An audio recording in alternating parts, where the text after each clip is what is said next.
I wasn't even supposed to be there. That's the thing nobody tells you about witnessing something real. It never happens when you've got your camera ready and your expectations line up. It happens on a Tuesday, when you're running late, when your coffee's gone cold, when you're standing on the wrong side of the barrier because some council worker redirected the crowd and you just followed the shuffle without thinking. That's where I was. Wrong side. Right place. Leicester city centre had been buzzing since the night before, that particular kind of buzz that a mid-sized English city gets when something bigger than itself is coming. You could feel it in the way the cafe owners on Granby Street had put out more chairs than usual. In the way the street sweepers had come through twice. Twice. I noticed because I'd watched them from my window at 6:30 in the morning, thinking, they only do that for one reason. The sky was doing that thing it does in the Midlands in late spring, clouds thin enough to let the light through but thick enough to keep the warmth away. Not quite grey. Not quite bright. The kind of sky that makes everything look slightly more cinematic than it deserves to be. By 9:30, the barriers were already 3 people deep. Kids on shoulders. Phones up before there was anything to film. A woman beside me had a small hand-painted sign. She'd laminated it. I thought, she made that last night, probably, at the kitchen table, while her husband watched football and didn't ask questions.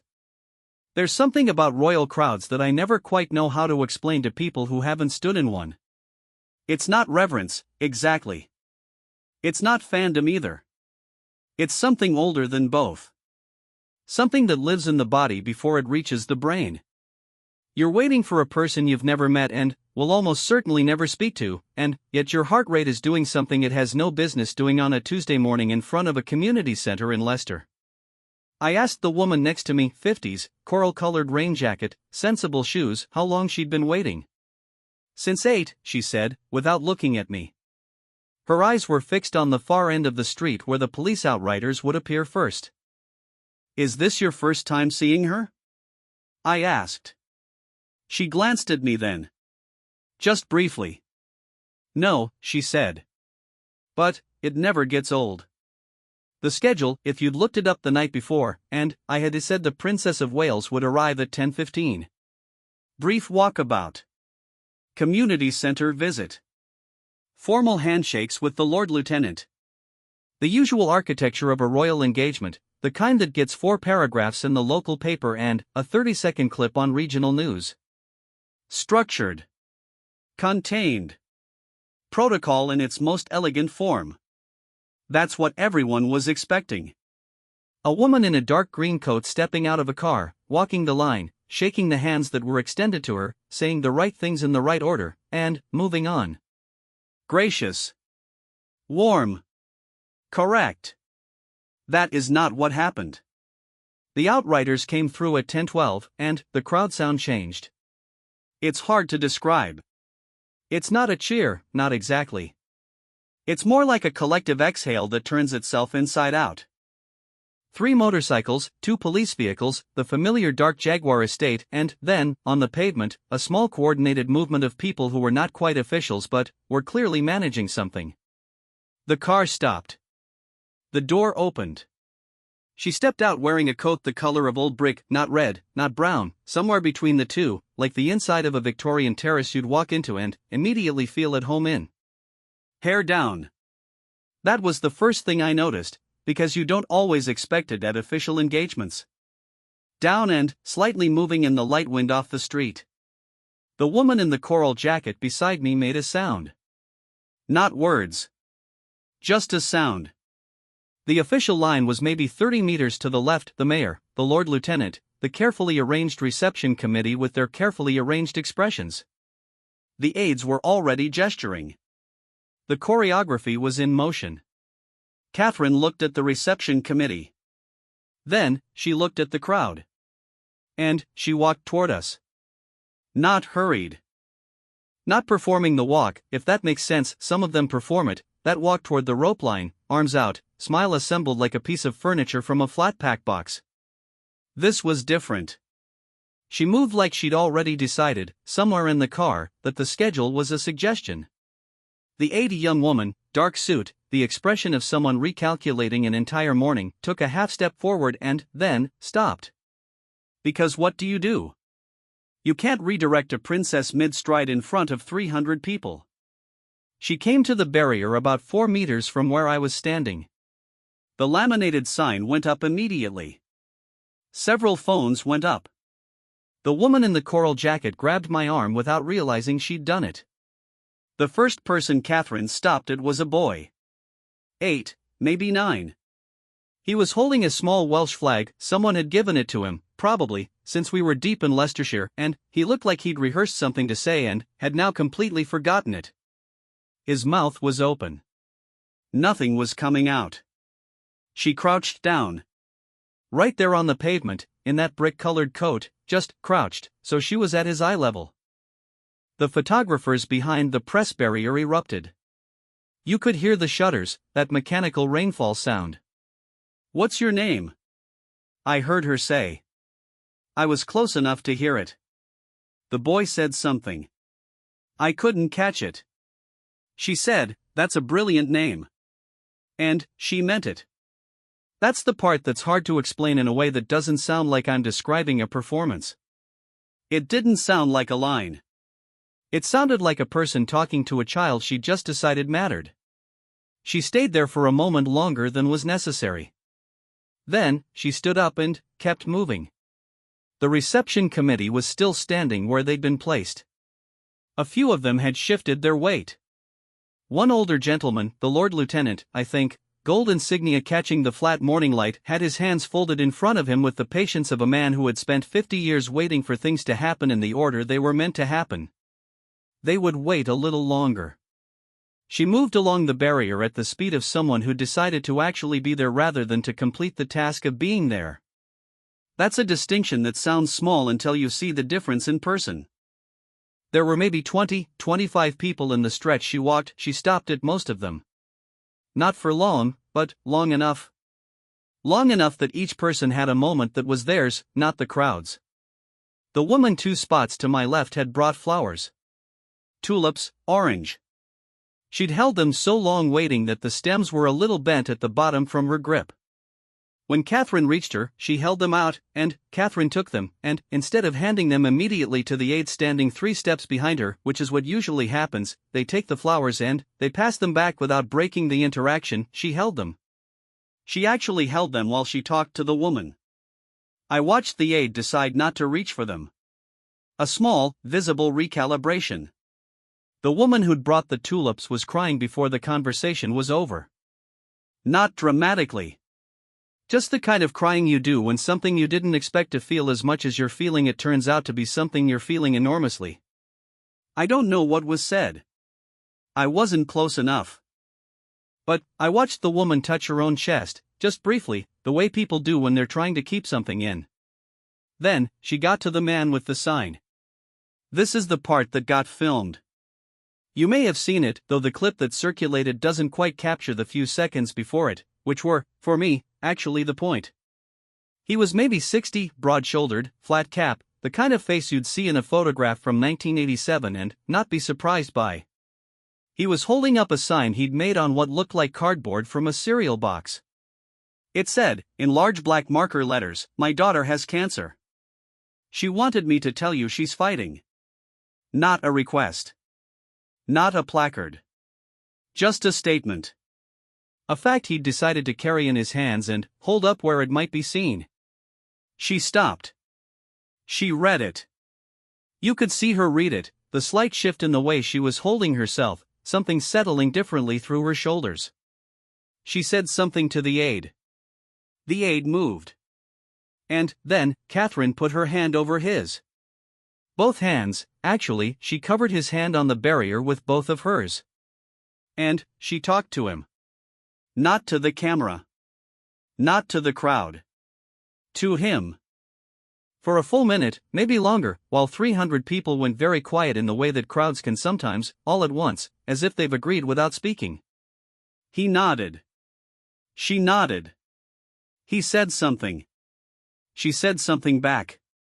At one point, and this is the part the cameras caught, the part that ended up in the clips, she stepped back, just slightly, and looked at him in the way you look at someone when you want them to understand that you've actually heard them. Not processed them. Heard them. Then, she asked for a piece of paper. The aide produced a card, I assumed a standard official card, the kind they carry for these moments. Catherine wrote something on the back of it. Handed it to him. He looked at it. He looked at her. He said, audibly enough that I caught it, "She'll be over the moon." Catherine smiled at that. Not the public smile, smaller than that, the kind that belongs on someone's face at the kitchen table, not a royal walkabout. She moved on. The reception committee got her at 10:41, 26 minutes past when the schedule said they would. The Lord Lieutenant, to his considerable credit, showed nothing on his face except the particular dignity of a man who has been waiting outside in the Midland spring for 26 minutes and refuses to let it mean anything. The handshakes happened. The introductions happened. The official photographs happened against the backdrop of the community center sign, everyone arranged at the correct angles, the correctly correct expressions assembled. It was all fine. It was all as it should be. But, the crowd along the barrier, still there, most of them, not quite ready to leave, they were talking to each other in the way strangers rarely do. Showing each other their phones. Comparing what they'd seen from their different spots along the line. The woman with the coral jacket was describing, to anyone nearby who would listen, the moment the tulips stayed in Catherine's hands instead of being passed back. She described it 3 times. Each time she described it, her voice got slightly more uncertain, like she was checking whether it had actually happened the way she remembered, whether the thing that had moved her was real or whether she'd added it in the space between the moment and the retelling. She just held them, the woman kept saying. She didn't give them back. She just held them while she talked. Yes, I said. I saw it too. She looked at me like I'd confirmed something she needed confirmed. Inside the community center, from what I pieced together later from people who'd been volunteering there, it was more of the same. Not the same as the walkabout, different, but cut from the same cloth. There's a lunch program that runs there on weekdays. Older residents mostly, some of them isolated, some of them the kind of isolated that doesn't look like isolation from the outside because they've gotten good at managing the appearance of being fine. The visit was meant to include a brief tour. A formal demonstration of what the center did. Someone had prepared a presentation, apparently a proper one, with slides. She didn't look at the slides. She sat down at one of the tables. One of the volunteers, a woman named Margaret, 70-something, who'd been running the kitchen there for 11 years, told me afterward, when I spoke to her through the open door as people were filtering out, Catherine had sat down across from an elderly man named Gerald who had come in alone that morning, as he did most Tuesdays, and had eaten his soup and read his newspaper, and had not been told who was coming in because nobody had told Gerald particularly, and Gerald had looked up from his newspaper at this woman sitting across from him in a brick-colored coat and had said, politely, "You look familiar." Margaret had been covering her mouth with her hand while she told me this. Laughing, but also not quite. And, she said, Margaret told me, people say that sometimes. Gerald, apparently, went back to his newspaper. She sat with him for 10 minutes, Margaret said. Just sat. He talked about the soup. He talked about a documentary he'd watched the night before about steam engines. She listened. Margaret shook her head. Not in disbelief. In something that doesn't quite have a name.